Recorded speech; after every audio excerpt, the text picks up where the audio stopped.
Okay, the next thing I want to highlight is about the risk stratification. Each pregnancy will be stratified according to specific risks, red, yellow, green, or even white. Now, if the mother has no whatsoever risks associated with it, then it will be coded as white, okay, meaning that she can be delivered in a low birth center like ABC center or something like that, okay, and the risk will be assessed every time the mother go into the antenatal care, right? Just a brief one, if it is a red, it includes a mother had previous history of preeclampsia or current history of preeclampsia or high blood pressure, right, that is not well controlled. If the mother has HIV positive, then it will be color coded as yellow, okay. Green will include rhesus negative mothers, right, okay.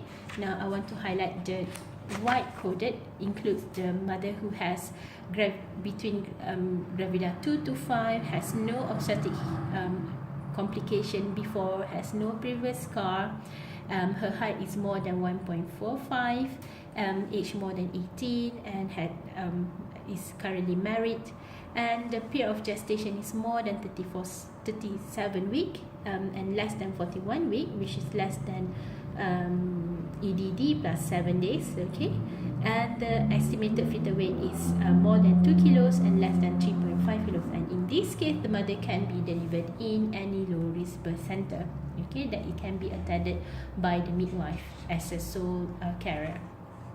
Now, the next page, I'm just going to highlight about the MGTT or modified glucose tolerance test. What are the criteria? Okay, these are the listed criteria. I just want to highlight before it was more than 35 years old. Okay, now this booklet is outdated. Now they include any mother whose age more than 25. So almost all pregnant women will have MGTT. Either at 16 weeks or at 28 weeks, okay, and the result of the MGTT will be recorded here. So you don't really have to ask the patient if she can't remember, just flip through the pink book and there you go, you can get the information yourself. You don't really have to wait for the mother to crack it from her head, okay. And this is the blood sugar profile. If the mother has gestational diabetes or diabetes complicating pregnancy, you can look at the profile nicely in this chart and see whether whether it's well controlled or not, okay. This book also put the brief record about the ultrasound, okay, and some booklet has even a growth chart. I'm just going to flip the other way around, okay, which is perfect for the mother. We don't have to put another piece of paper inside this already concise thick book, okay. All right, there you go.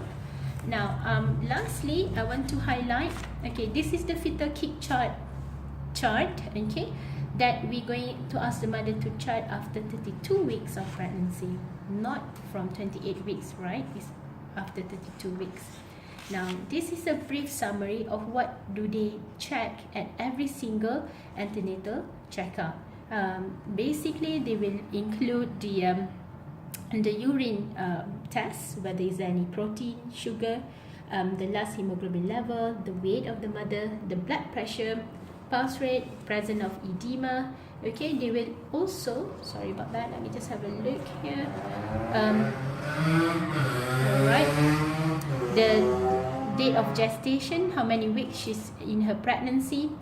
On palpation, what is the height of the fundus, okay, the presentation, and whether there is any movement or presence of heartbeat at that time yet, okay, and whether there is any problems with that specific appointment or antenatal checkup, and the next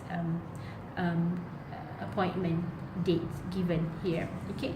So this is what we tend to do at every single antenatal checkup at the clinic kesihatan or at the hospital, and we will sort of like add more information as we go along. So briefly, this antenatal booklet is very concise. You can get everything, almost everything you need from this book, okay. You just need to further confirm with the mother, majority of the house officer or the junior doctors, they don't know, they are not aware about how to get information from this book. But as you go along into the ward, you see more patient, you will get used to this book and the format, and you know where to get the information needed. Alright, thank you very much for your attention. I hope that this will be useful.